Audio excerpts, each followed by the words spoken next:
Okay, so if we have this for quicksort, what changes do we need to make?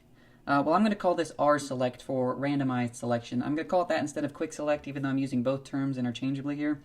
I'm going to call it rselect because we're going to call the next algorithm deselect for deterministic selection. So randomized selection and deterministic selection. Well, what we've added here to the function signature is that we're going to search for the ith smallest number. Alright, so I just had to pause the video because my mom called and I don't know where I left off, but I'm assuming that I was talking about the differences between quicksort and quickselect, and that we had just discussed that the function signature changes and that we're going to add an extra parameter called ith, which stands for the ith order statistic. Another thing is the base case has to change, and what we're going to say in the base case is if our left index is equal to our right index, there's only one element we could be returning, and in rselect we actually have to return an element as opposed to in quicksort where we're not returning anything. Here we're going to return that element as our base case. So if we're left with just one element, we have to return that element even if for some reason I is not correct. Like I said before, move, pivot to left, and partition aren't going to change, so we can still do this randomly. We can select the median of a few values. We can do some sort of analysis. We could just pick the leftmost element. It doesn't matter. Move the pivot to the left spot because that's where our partition procedure requires it to be. And then finally, we have our check to see if, well, first we're going to see if I is equal to the index of our pivot plus 1. We have the plus 1 again because the index is different than the order statistic. So for example, if we're looking for the smallest number, the pivot index could have been 0. And 0 plus 1 is equal to I equal to 1, so that would be the smallest value. I is equal to 1, pivot index is equal to 0. And we just return that value if we're lucky. If we need to look to the left, then we're going to change our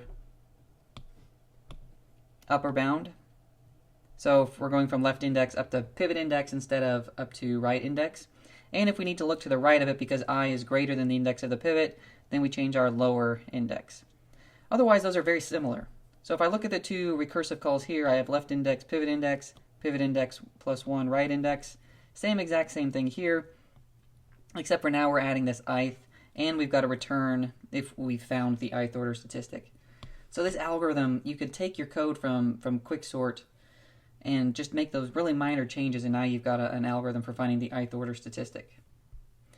For completeness sake, since we've been talking almost exclusively about divide and conquer style algorithms here for a while, I want to show you this same exact algorithm using an iterative approach. So this is randomized selection using an iterative approach. Our base case is still going to be the same, our call to partition is the same, and our cases are the same. But now the only thing that's changing is that we're going to just update right index and pivot index inside the loop instead of having our recursive calls. So the code is almost identical, but now we've done it inside of a loop. Alright, so I've got a couple of questions for you.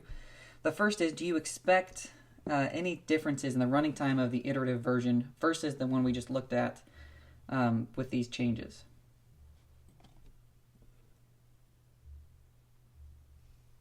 Well, the asymptotic complexity is not going to change. So what we're going to find is that the average case is going to be big O of n for both the recursive version and this iterative version.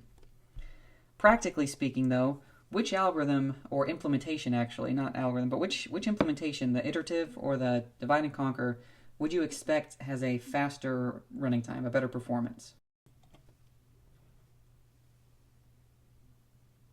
Well, it turns out the iterative version will be faster.